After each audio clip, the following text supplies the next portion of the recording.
Hello, ladies and gentlemen. Welcome again to Brain Jest. It's been a while since I made a video, and it's been on my mind to make some videos, but then I've had not so much time. Was able to find some time today to talk about an important topic, and this topic has to do with what I have observed in the clinics in the last, or in my clinic actually specifically, in the last few weeks. So interestingly, I would say in the last 4 weeks or so, I have seen 4 cases, or yeah, about four of people coming with the condition I'm talking about today. So it's really that, or becoming that common. And I thought I needed to make this video regardless of how busy I am. And it has to do with foot drop occurring as a consequence of the way people sit. I have made a video in the past which I think I titled "The Way You Sit Can Affect Your Nerves," something like that. But I thought I needed to make this video in a different way this time to further buttress or emphasize some of the points I made in that video and help drive home the point better and help create more awareness about this situation. So again, before giving you what I have for you today, if this is the first time you're coming across my channel, Brain Gist, welcome to the channel. It's a channel dedicated to enlightening people about the nervous system, the brain, and everything you need to know basically as a lay person about the nervous system. So if you like the content, please subscribe and turn on your notifications so you can get all the offerings of the channel. Right, so today it's about a condition called foot drop. And that's a situation where people are unable to lift up their feet, or whichever foot is involved, be it the right or the left. So one of the commonest causes, I think we might be looking into our data in the last 5 years to see what are the commonest reasons why people develop foot drop. But from off the top of my head, I would think perhaps the commonest cause is what we call an injury to the peroneal nerve, or what is more appropriately called fibular nerve these days. So this nerve, I'm not sure if my knees are visible, but this nerve runs, from behind the thigh as the sciatic nerve, and then as it approaches the bottom of the thigh towards the back of the knee, splits from the sciatic nerve, and it runs around the lower knee here, the upper knee here, around a bony prominence here called the fibula head. It runs very closely to it and then goes into the leg. And around this bony prominence, just around the knee here, on the outer side of the knee, that bony prominence there, that's where the nerve runs. So that nerve is very vulnerable there to pressure. And I have seen in the last 4 weeks, like I said, like 4 consecutive cases of women coming in and complaining that, "John, I've got numbness in my foot, top of my foot." And some of them, or most of them, also realized that they couldn't lift up their foot like that. They couldn't lift it up like that, right? So making an L shape with the foot. And that's important when you walk, because otherwise your foot will be slapping against the floor as you walk. So some of these patients complain of things that they can't walk properly because their feet slap against the floor, or they start to pound against the floor, and the walking becomes less smooth, less graceful as it should normally be because of that weakness. And some of them actually noticed that it occurred just shortly after they had sat for a long time with their legs crossed.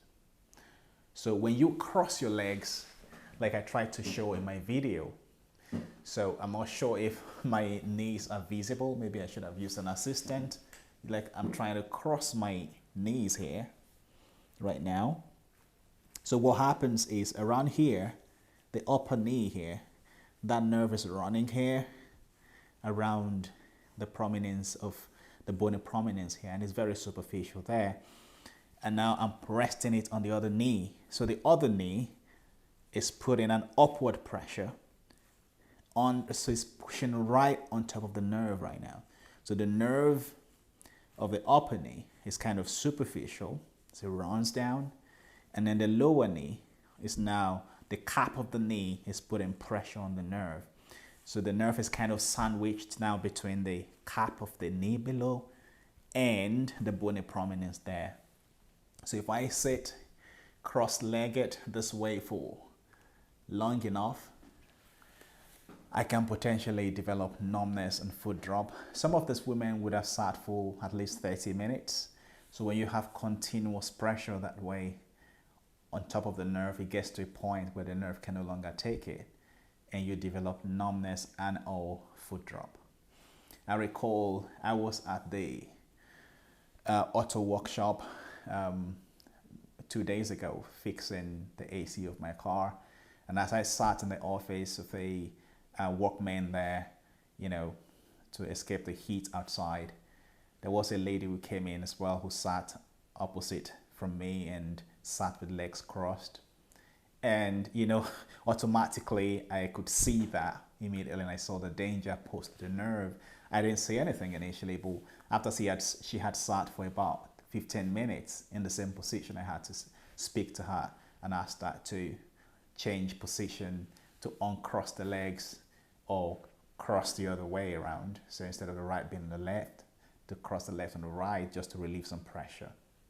See, a lot of people do not know these things, especially ladies, when they sit in a ladylike manner with legs crossed. And what I often say is that the best way to cross the legs, if you have to, is this way. Like I'm showing in this video, you cross the legs at the level of your feet. I'm not sure if that's very visible on the camera. I apologize for doing this video all alone. So someone should have been here to help me focus on the right place or right spots. So if you want to cross your legs, you cross your feet actually, or you cross at your feet rather than crossing around the knee. And that's another way to do it and makes it less threatening to the nerves. But that's one of the ways you can avoid pressure on your nerve. So that's the point I wanted to sound across today. And the other thing I've seen in the clinics that puts pressure on this nerve is that as the nerve crosses the knee there, we all have some fat pad there that protects the nerve because it's very superficial. And people in these days of when there has been an explosion of the use of Mounjaro for weight loss, I'm beginning to see some people coming down again with foot drop resulting to injury to this nerve after they've lost a lot of weight from Mounjaro. I do not think it's the medication that has any inherent properties to damage the nerve. I rather think that with the help of this medication, Mounjaro, people lose quite a lot of weight. Some people losing 20 kgs, 30 kgs.